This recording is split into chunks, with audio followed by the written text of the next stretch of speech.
here, looking at the general requirement of the listing rule today on the stock exchange. Still on strategic financial management, the financial environment and capital market institution. Today we want to go into details of the general requirement of the listing rule on the stock exchange. We had earlier looked at the role of the stock exchange, in which we make a fundamental 5 roles that it provides. First of all, it provides the platform for buying and selling of existing security. It provides liquidity for investor.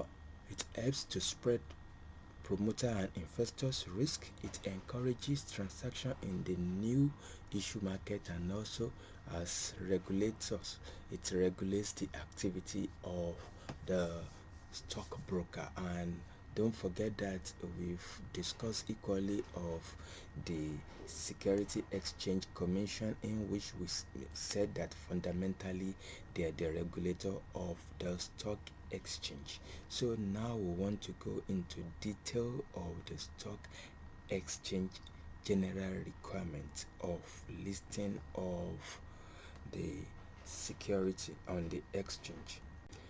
It is important to make a critical definition of a critical document clear as we go into it, and it's called prospectus. What is a prospectus? A prospectus is a document used to communicate the value of an organization that wants to enlist its stock, or that wants investors on the exchange. And before they can do that, that prospectus needs to be approved and forwarded to the exchange at least 7 working days before the date for the completion of the board meeting.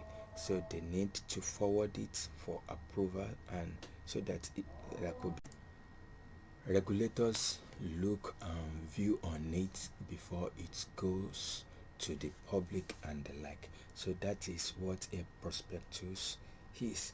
Of course, also it's important that we know that before any organization that will fulfill the listing rule must equally be registered on the Security and Exchange Commission's registration list. So the registrar of registrar must have registered them. That is what I mean. Security and Exchange Commission supervises the activity of the exchange market, of the capital market, and is a big player in the financial market institution and the capital market institution precisely.